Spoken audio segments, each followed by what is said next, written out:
आप सभी को मेरा नमस्कार। मैं हूँ सांत्वना और आज मैं आपको नौ नाथों के विषय में बताऊंगी। नौ नाथों के विषय में हम लोग चर्चा करेंगे। तो फ्रेंड्स, मैंने पिछले वीडियो में आपको नाथों की प्रवृत्तियाँ, नाथ साहित्य की प्रवृत्तियाँ और विशेषताएँ जो हैं वो कंप्लीट करवा दी थी।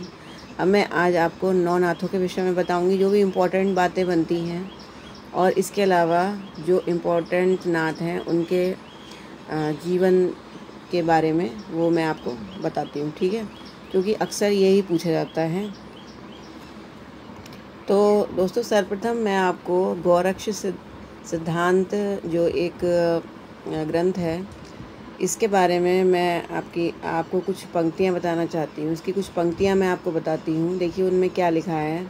मच्छिंद्र गौरक्ष जालींद्राक्ष कनीफ श्री चरपट नागनाथ श्री भर्तरी रेवण ज्ञानी नायान नमामि सर्वात नवनाथ सिद्धांत। ठीक है, तो ये जो है गौरक्ष सिद्धांत में ये पंक्तियाँ लिखी हुई हैं। ठीक है, तो इन पंक्तियों को पढ़ने से हमें क्या पता चलता है, नौ नाथों के नाम जो हैं वो हमें क्लियर हो जाते हैं।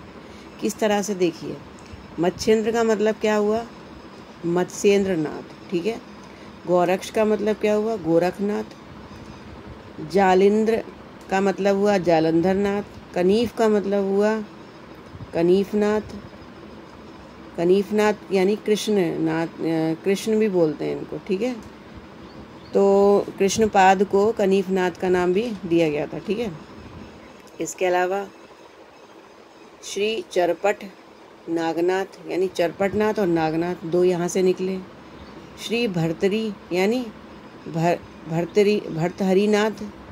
इसके अलावा रेवण, ठीक है, यानी रेवणनाथ, और ज्ञानीनायान यानी गहनीनाथ। ठीक है, उसके बाद नमामि सर्वात नवनाथ सिद्धांत। तो सभी नाथों के सिद्धांत को मेरा प्रणाम है। ठीक है, नमस्कार है। तो ये जो पंक्तियां हैं ये नौ नाथों को बिल्कुल क्लियर करती है। कभी एग्ज़ाम में अगर आ भी जाएँ तो ये इंडिकेट कर रही हैं नौ नाथों को। ठीक है, ये आपको ध्यान रखना है। तो इसके बाद जो है चलते हैं नौ नाथों की तरफ। तो देखिए, सबसे पहले जो नाथ आते हैं वो है मत्स्येंद्र नाथ। ठीक है, मत्स्येंद्र नाथ जो थे वो उनके गुरु थे दत्तात्रेय। ठीक है, उनके गुरु कौन थे, दत्तात्रेय थे। मत्स्येंद्र नाथ जो है वो कौल मार्ग के प्रवर्तक थे। ठीक है, ये बात आपको पता होनी चाहिए। कौल मार्ग के कौल मार्ग क्या होता है इसकी ये मैं आपको अलग से बताऊंगी।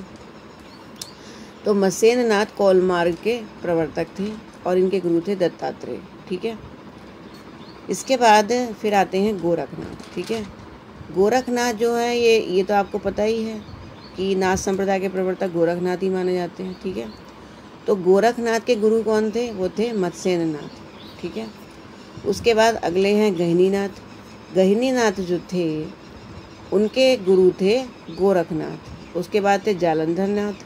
जालंधर नाथ के गुरु दत्तात्रेय ही थे। ठीक है, जो कि मत्स्येंद्र नाथ के गुरु भी थे। उसके बाद आता है कृष्णपाद। कृष्णपाद जो है उनको कनीफनाथ भी कहा जाता है। उनके गुरु जालंधर नाथ थे। इसके अलावा भर्तहरिनाथ जो कि चंद्रगुप्त विक्रमादित्य के बड़े भाई भी थे।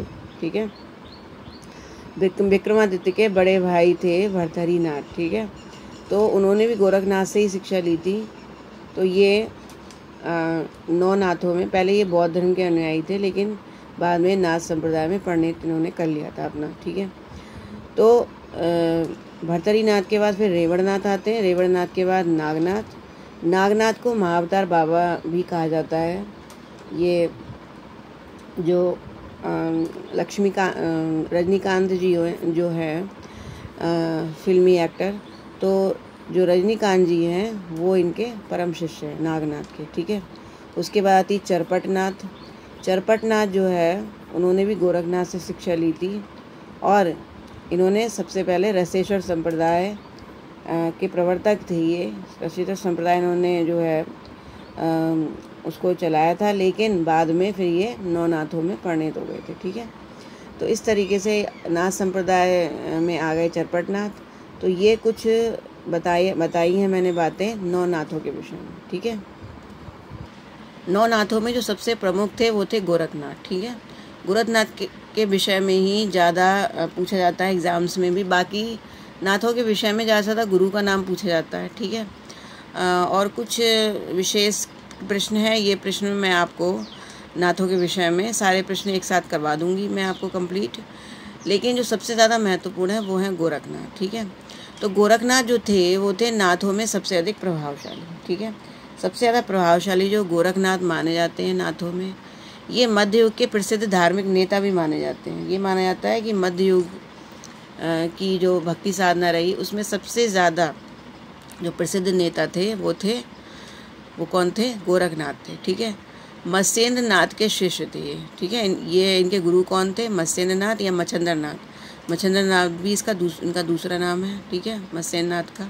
तो इनके ये शिष्य रहे थे और ये कहा जाता है कि गोरखनाथ जो है मत्स्येंद्र नाथ के शिष्य भले ही थे, लेकिन मत्स्येंद्र नाथ का उद्धार गोरखनाथ ने किया था, ठीक है। और गोरखनाथ ने ही ये नाथ संप्रदाय जो है चलाया था। उसके बाद इनका जो जन्म है वो 9वीं से 11वीं शताब्दी के मध्य माना जाता है। हालांकि इनके जन्म के विषय में बहुत से अपवाद हैं और अलग अलग तरीके से लोग बताते हैं इनके जन्म के विषय में, लेकिन 9वीं से 11वीं शताब्दी के मध्य माना जाता है।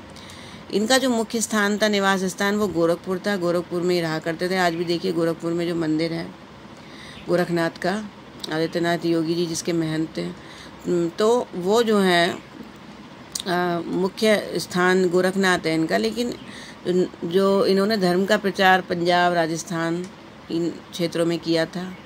और प्रारंभ में जो गोरखनाथ थे वो बुद्ध थे, ठीक है, बौद्ध थे, मतलब बौद्ध धर्म के अनुयायी थे। लेकिन बाद में और बौद्ध ऐन्द्रजालिक थे ये, और उसके बाद इन्होंने अपना अलग होकर के बौद्ध धर्म से स्वतंत्र पथ जो है वो अपना लिया था।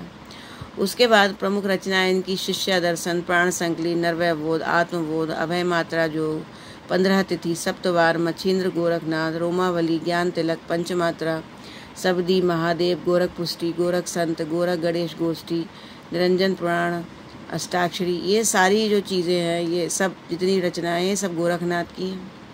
इसके अलावा ये शून्य के साधक थे, ठीक है। शून्य के विषय में मैं आपको पिछले वीडियोज़ में भी बता चुकी हूँ।